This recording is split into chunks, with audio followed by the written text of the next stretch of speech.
Hello everyone, welcome back to my channel. For this time, we'll be talking about so sit back, relax, and enjoy the video tutorial. For lesson 3, we have operations on functions. So there are 4 operations, namely sum, difference, product, and quotient. So when we have the sum of functions, then that shows this way: f plus g of x is equal to f of x plus g of x. How did we do that one? So simply distribute x to the following letters. So x will be paired with f and x will be paired with g. And copy what is the operation in between. That goes the same way with difference, product, and quotient. Look, as you can see in the difference, the symbol is minus. So distribute x with f and x with g. So f of x and g of x. What is the operation in between f and g? That is minus. So copy that one here. And also for the product, so x will be paired with f and x will be paired with g. So that will be f of x and then g of x. Again, copy what is the operation in between. That is multiplication. And for the quotient, we distribute x to the numerator and also to the denominator.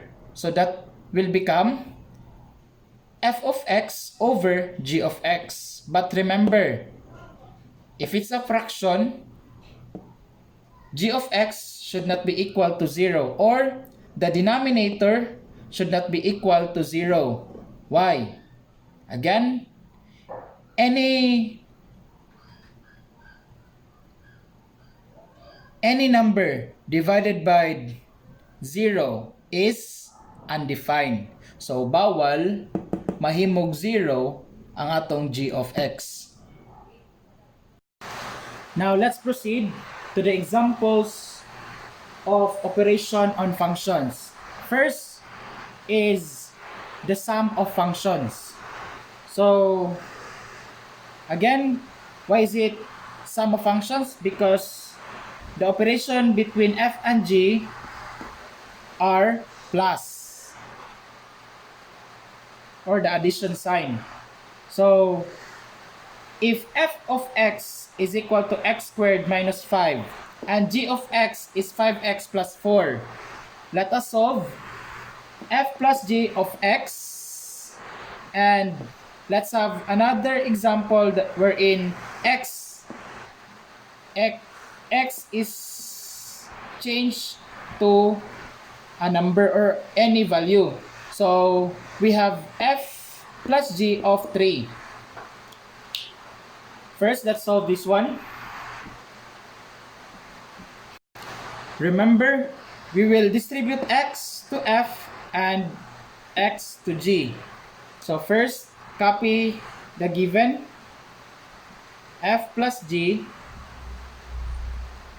of x is equal to, so distribute x to f and to g. So that is f of x and g of x. And what is the operation? That is plus. Next, f of x here will be substituted by the value in the given.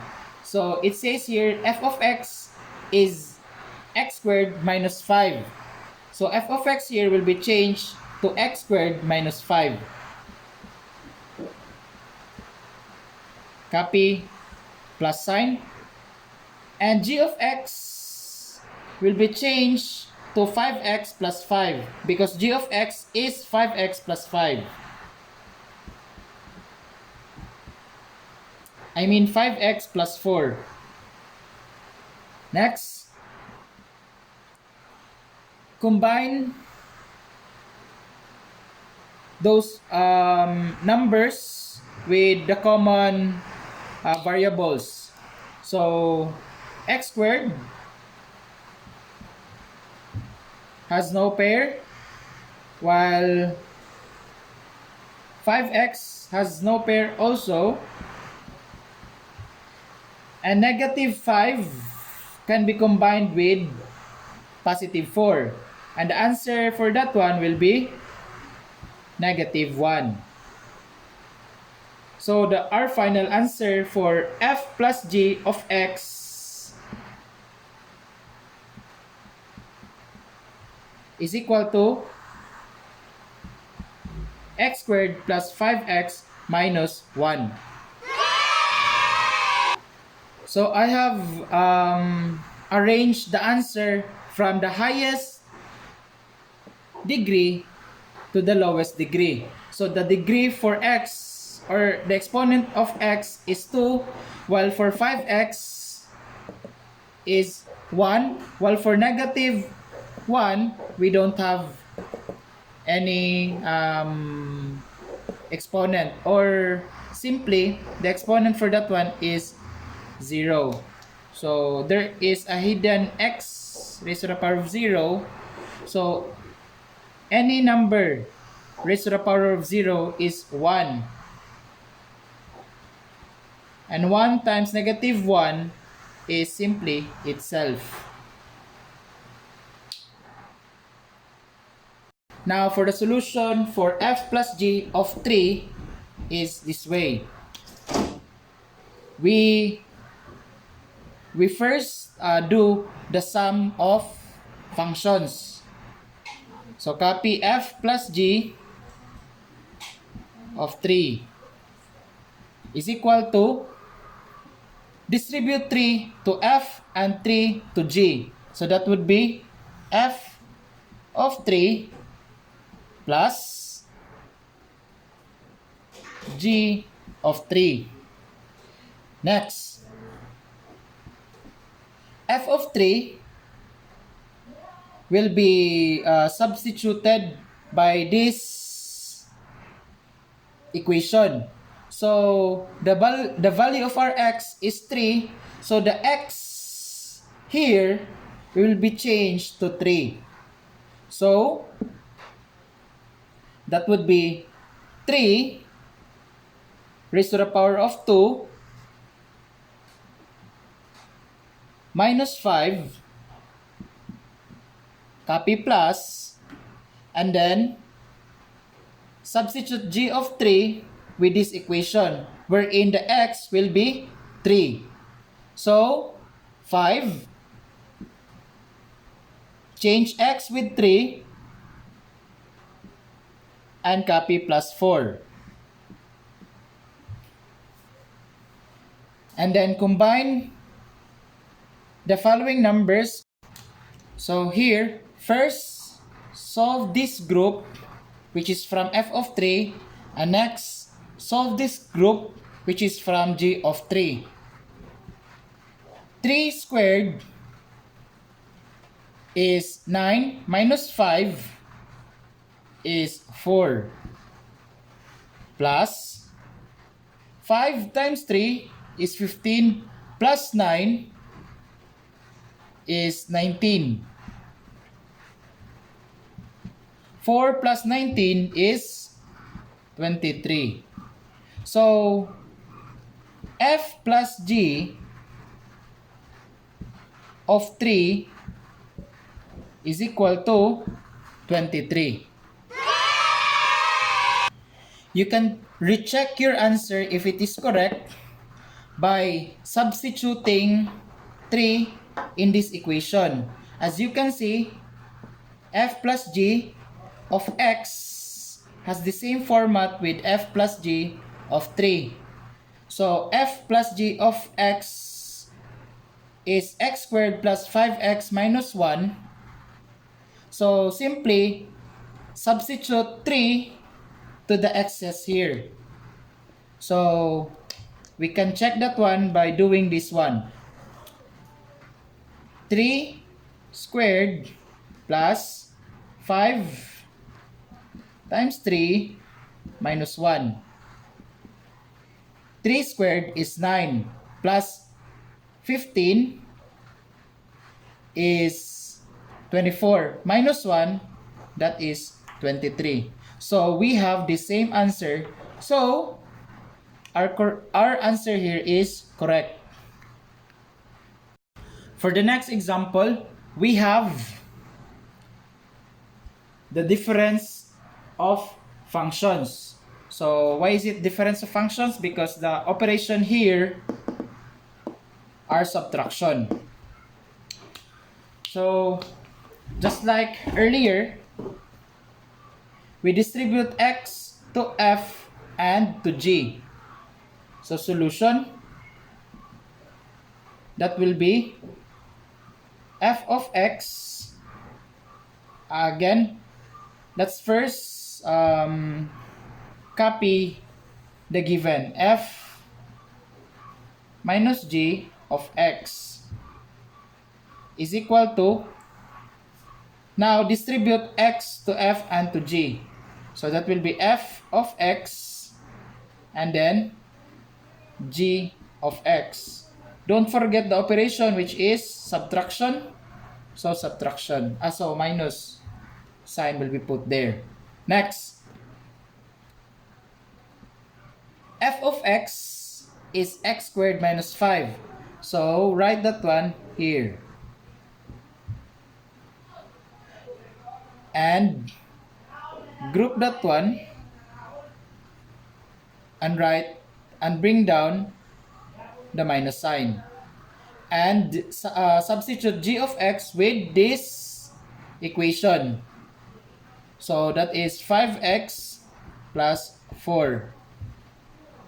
If we're on difference of functions, again, if we're on the difference of functions, which is we're having a minus sign as the operation, please don't forget to group your equation, because we will be distributing the negative sign on each term of our equation. So here, first copy this one. Next, for this equation, we will distribute the negative sign or the minus sign. So negative times 5x, that will be negative 5x. Negative times positive 4, that will be negative 4. So here, just like earlier, we will arrange our answer from the highest degree to the lowest degree. So the highest degree here is x squared. Next, we have negative 5x. And negative 5 and negative 4 can be combined, and the result will be negative 9. Why? Because they have the same sign, which is negative, so the numbers will be added. 5 plus 4 is 9, and copy the common sign, which is negative. So f minus g of x is equal to x squared minus 5x minus 9. Now let's proceed to this one, wherein the value of our x is 3. So the x here will be changed to 3. Let's try. First, copy the given.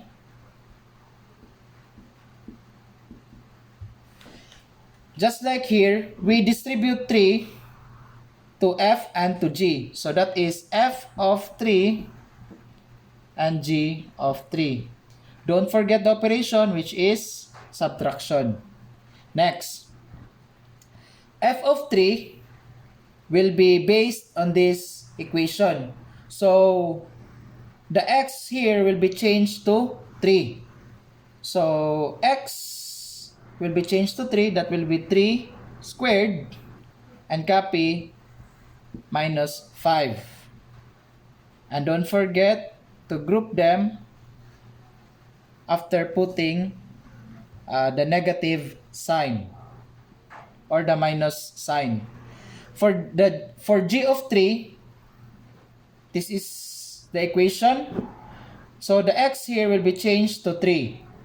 So 5 times 3 plus 4. So we can change this one to a bracket because we have a parenthesis inside. So 3 squared is 9. 9 minus 5 is 4. Then copy minus sign. So not like before, we distribute our minus sign to each terms. Here, we can simply operate these numbers. Then that's the time that we will distribute the negative sign. So 5 times 3 is 15. 15 plus 4 is 19. Negative times positive 19, that will be negative 19. So 4 minus negative 19, 4 minus 19 is negative 15.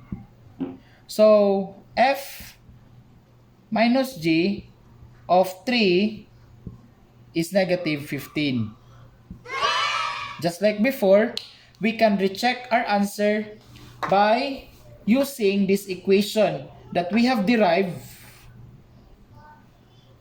So the excess will be changed to 3. Let's try to check. That is 3 squared minus 5 times 3 minus 9. 3 squared is 9.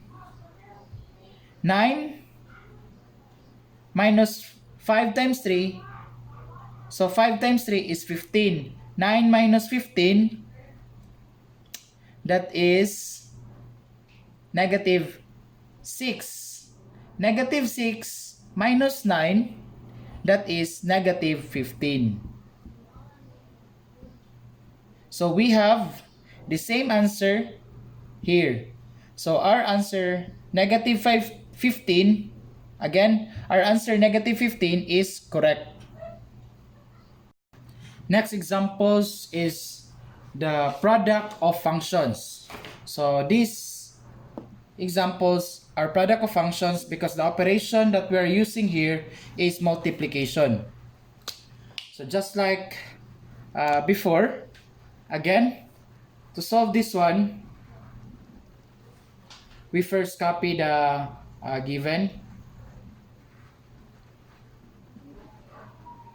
Then, let's distribute x to f and to g. So that's f of x and g of x. Don't forget the operation, which is multiplication. So we can use asterisk or as a dot in between. So here, f of x is x squared minus 5. So that is x squared minus 5. And don't forget that one. Or simply change that one. Or simply group that one using parentheses. And for g of x, we have 5x plus 4. So here, we will use the FOIL method. Again, FOIL method, that's FOIL. So the first terms, the outside terms, the inside terms, and the last terms will be multiplied. So x squared times 5x is 5x cubed. So how did we do that one? Here, for x squared, we have hidden 1 times 5, that is 5. And for x squared times x, that is x cubed. How? So we will just add the exponents when we multiply variables. So the exponent here is 2 and the exponent here is 1. So 2 plus 1 is 3. Next, the outside terms, that is x squared and positive 4. Multiply that one, the answer will be 4x squared. How? 1 times 4 is 4. And then for x squared, because there's no variable here, just copy that one directly. Next, for the inside terms, so we have negative 5 and 5x. Multiply that one, the answer will be negative 25x. How did we do that one? Negative 5 times 5 is negative 25. And copy directly x. Next, let's have the last terms. We have negative 5 and positive 4. Multiply that one, we have the answer as negative 20. Why is it negative 20? Because 5 times 4 is 20 and the signs are not the same, so automatically the sign that we will use is negative. Next, we don't have any variables that we can combine, so directly we can have this one as our final answer. So f times g of x is equal to 5x cubed plus 4x squared minus 25x minus 20. Now for this example, so first copy f times g of 3. Distribute 3 to f and to g. So that is f of 3 and g of 3. And again, don't forget the operation, which is multiplication. So f of 3, that is from here, we substitute x with 3.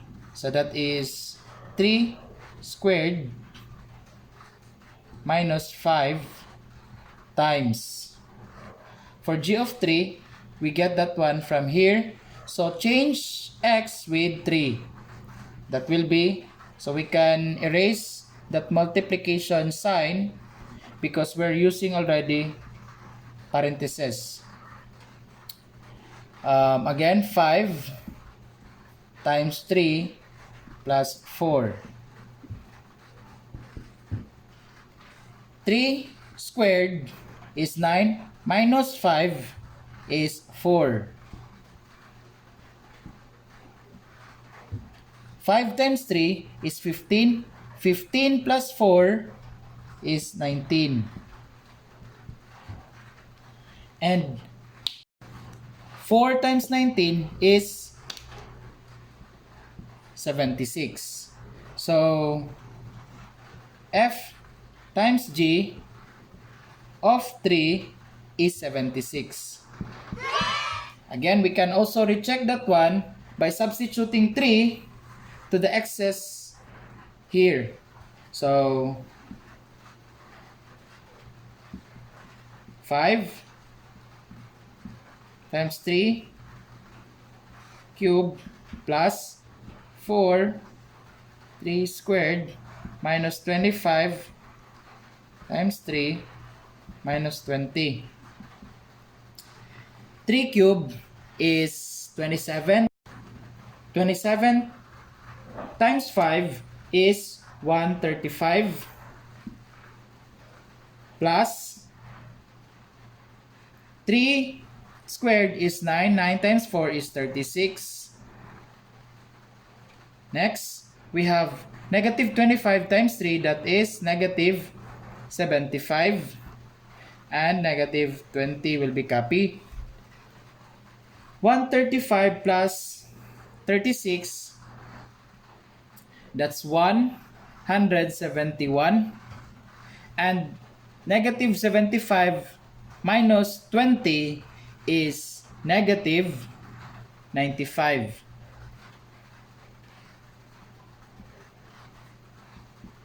171 minus 95 is equal to 76.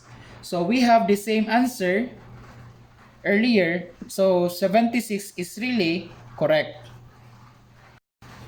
So last example for the operations of functions, we have the quotient of functions. So it's quotient of functions because the operation is division, wherein we have it in the form of fraction. So here, to solve this one, we distribute x to the numerator and also to the denominator.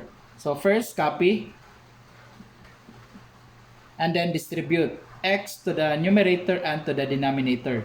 So that will be f of x over g of x. Next, substitute f of x with this equation and g of x with that equation.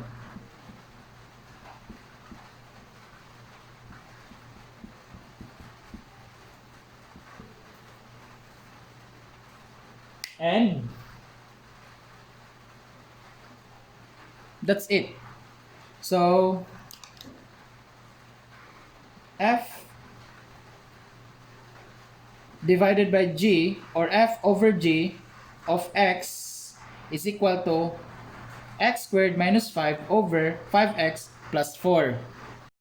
If you're going to ask me how to get the domain of this function f of g, I mean f over g of x, then we simply equate the denominator to 0. So we have 5x plus 4 as the denominator. Equate that one with 0. Next, this side should be left with the variable, while those without variable will be moved to other side. And to do that one, we do transposition, or in a mathematical term, we do addition property of equality, which is we put minus 4 in this side to cancel out 4. What we have done here, or what we have written here, which is negative 4, should also be written to the other side, so that each equation will be balanced. Now, we have 5x, which is left in the left side, and on the right side, we have negative 4. So to cancel out 5 here beside x, we divide them with 5, or we do multiplication property of equality, wherein we multiply 5x with 1 over 5, and we also multiply the right side with 1 over 5. So cancel out 5.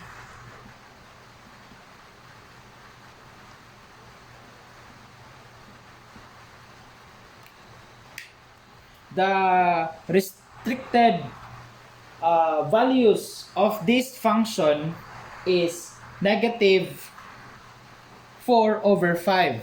So the domain is the set of all real numbers except all real numbers except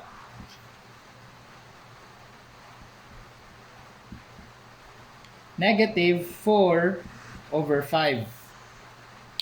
So let's proceed with f over g of 3.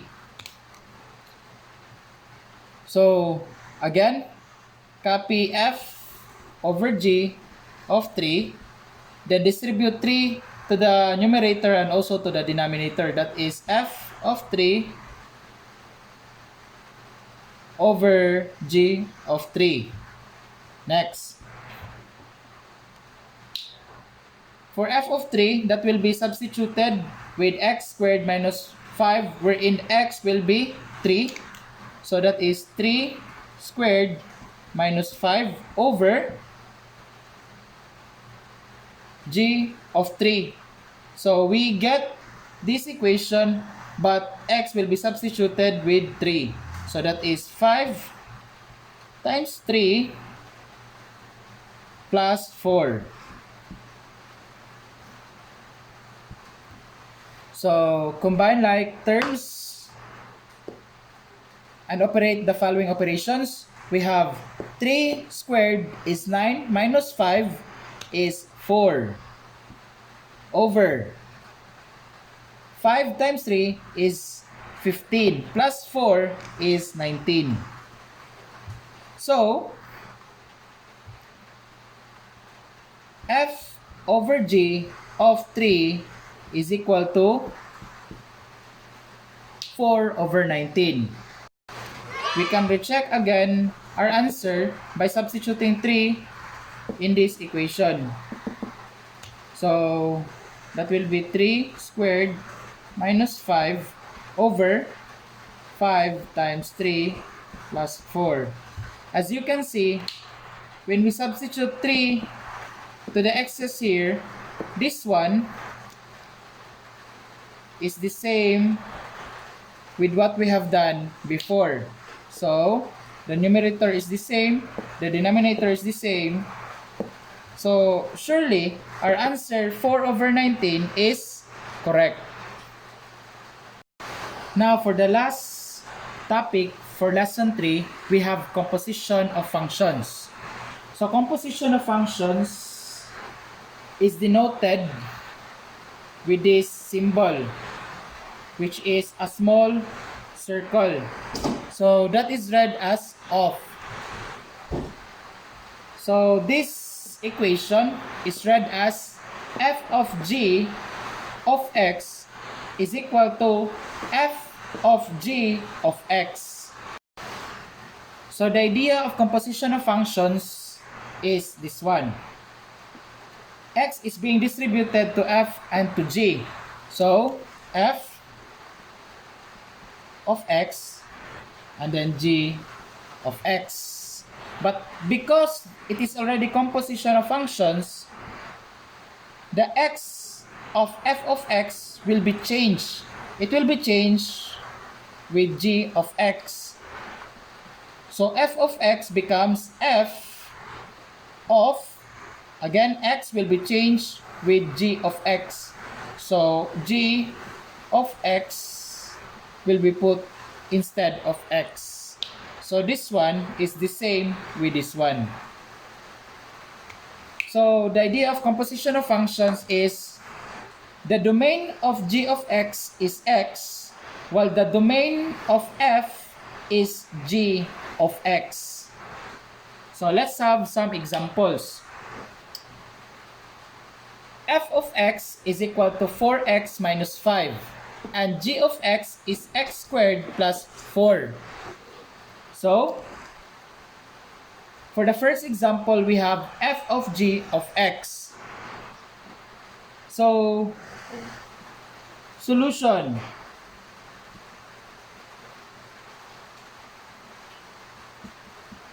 F of g of x is equal to, first, what is written here should be written first. Next, open parenthesis paired with the next letter with the x. So we have g of x. Now, let's substitute this one with these values. First, we have g of x, that is the innermost. So first copy x squared plus 4.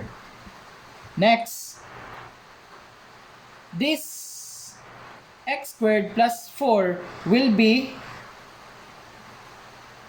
the value of x of the f of x. So, put some parentheses. So, x here will be changed with the value of g of x. So, 4 will be put beside them and negative 5 will be placed after them. Then proceed. 4. Then let's distribute 4 with these terms. So 4 times x squared is 4x squared. 4 times positive 4 is 16. And copy negative 5. So we have 4x squared. 16 minus 5 is positive 11.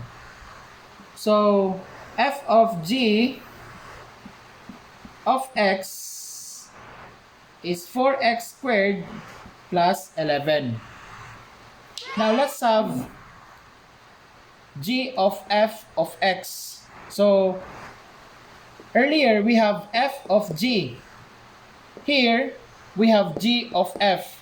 Let's find out if pareho ba ang ilang answer.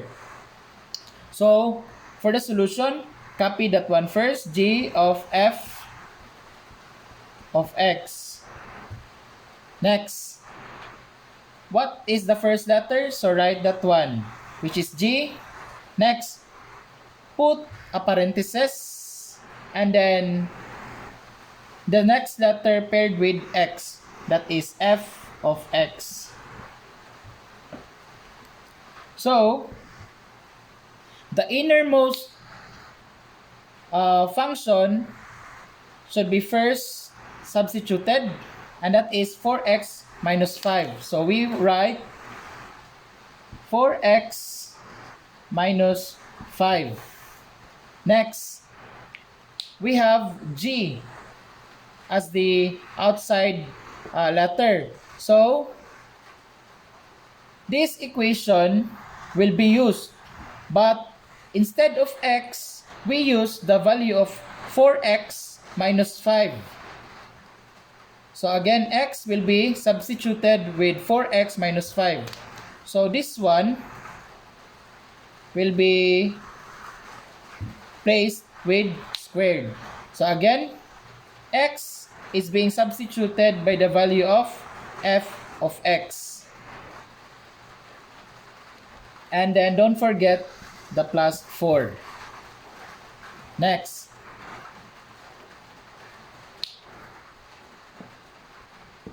operate this one. So we have, so for the shortcut method for this one, the exponent will be distributed to the first term, which is 4x. So that is 4 raised to the power of 2 is 16. X raised to the power of 2 is x squared. Now for the middle term, we multiply 4x with negative 5. 4x times negative 5, that is negative 20x. How did we do that one? 4 times negative 5 is negative 20. And then copy x. Next, for the last term, we distribute the exponent to negative 5. So negative 5 squared is positive 25. How did we do positive 25? That's negative 5 times negative 5 is positive 25. And bring down 4. So combine like terms. So 16x squared will be copied. Negative 20x will also be copied. 25 plus 4 is 29. So, g of f of x is 16x squared minus 20x plus 29.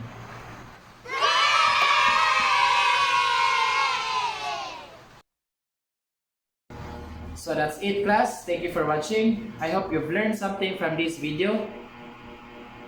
To be more updated for my future videos, please subscribe in my channel, push the notification bell, and hit the like button. This is Sir Chan, signing off.